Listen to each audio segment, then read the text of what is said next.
ஈவரா பெரியாரும் வஉசியும் ரயிலில் வந்து அமிர்த்சருக்கு போகிறாங்க.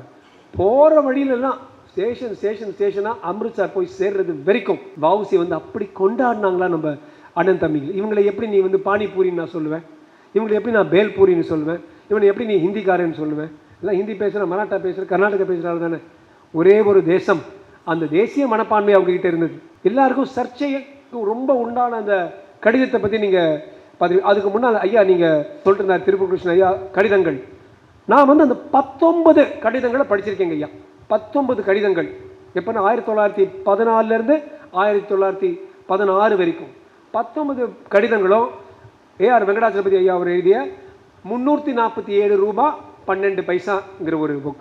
ஐயா நீங்கள் மகாத்மா காந்தி ஆப்வியஸ்லி நீங்கள் ரொம்ப அவர் வந்து உங்களுக்கு ரொம்ப க்ளோஸாக வச்சுருக்கீங்க. எனக்கு என்னுடைய கருத்து வேறுபாடு இருக்குது, ரொம்ப ஒரு மதிப்போடு நான் சொல்கிறேன்.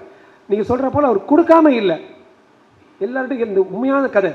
டர்பன் சவுத் ஆஃப்ரிக்காவில் இங்கேருந்து வேலை செய்ய போகிற, கூலி வேலை செய்ய போகிற ஆளுங்க எல்லாம் ஐயோ வஉசிக்கு கஷ்டமாக இருக்குது. நான் எப்போவுமே நினைப்பேன், வெளிநாட்டில் இருக்கிற ஆளுக்கு இருக்கிற உணர்வு, உணர்ச்சி, ஈர்ப்பு ஏன் நம்ம உள்ளே இருக்கிற ஆட்களுக்கு இல்லைன்னு எனக்கு புரிய மாட்டேங்குது. அங்கேருந்து 1 ரூபா 2 ரூபா 5 ரூபா 4 ரூபா 3000 4000 ரூபாய் சேர்ந்து வந்து மகாத்மா காந்திகிட்ட கொடுக்குறாங்க. 1914 தான் முதல் முறையாக மோகன்தாஸ் கரம்சந்த் காந்தி அங்கேருந்து இங்கேருந்து வரார்.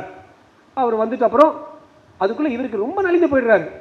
இந்த மாதிரி 3000-4000 ரூபாய் எக்ஸாக்டாக நோபடி நோஸ், அரௌண்ட் 3000 ருபீஸ் எழுதியிருக்கு அந்த நூலில். 19 வாட்டி இவர் எழுதுறாரு. நண்பர்களே, 1907-8 அவர் சிறைக்கு போகிறார். 1907 ஆங்கிலேயர்கள் வஉசி கிட்ட வந்து, என்னங்க நீங்கள் 1000 ரூபாய் 2000 ரூபாய் செக்ரட்டரியாக கஷ்டப்பட்டுருக்கிறீங்க, 1 லட்சம் ரூபாய் நாங்கள் கொடுக்குறோம். எவ்வளோ? 1 லட்சம் ரூபாய் நாங்கள் கொடுக்குறோம். நீங்கள் வந்து ஜகா வாங்கிறீங்க, இங்கே விட்டுட்டு போயிடுங்க. Swadeshi steamship navigation company 1 lakh. அந்த காலத்து 1 லேக்ல இப்போ ஒரு 10 கோடி மாதிரி. Record on record 1 lakh rupees. எனக்கு வேண்டான்னு சொன்ன மனிதன் அங்கேருந்து 5-8 வருஷத்தில் நலிந்து போய் திருப்பி கடிதம் எழுதுறாரு மகாத்மா காந்தி. அந்த 3000 ரூபாய் நீங்கள் கொடுங்க, எனக்கு இன்னும் காசு கொடுத்தாங்களே, ரொம்ப கஷ்டமாக இருக்குது, கடன் இருக்குன்னு கதறி ஆடுறார். அந்த கதறல் நடுவில் ஒரே முறை காந்தியோட ஒரு செக்ரட்டரி, ஒரு தமிழர் ஒருத்தர் இருந்தார், கோபாலசாமி. அவர் வந்து தமிழ் எழுதியிருக்க, நீங்கள் நன்றாக இருக்கின்றீர்களா. இதை பார்த்த வஉசி பணத்தை மறந்துட்டு, ஆஹா நீங்கள் தமிழில் எழுதுறீங்களே, நான் வேணா உங்களுக்கு தமிழ் நூல்கள் 1-2 அனுப்பிச்சி விடுவா, நான் உங்களுக்கு தமிழ் கற்றுக் கொடுக்க ஏற்பாடு செய்வான்னு கேட்குறாரு. அப்பேற்பட்ட மனிதன் வஉ சிதம்பரம் பிள்ளை. அந்த ஒரு லெட்டரில் காசை பற்றியே எழுதலை. லெட்டர் நம்பர் 6 or 7 ஒவ்வொரு லெட்டரும் அப்படியே ரீப்ரொடியூஸ் பண்ணியிருக்காங்க. அந்த படித்தா கதறும், மனசு குமுறும்.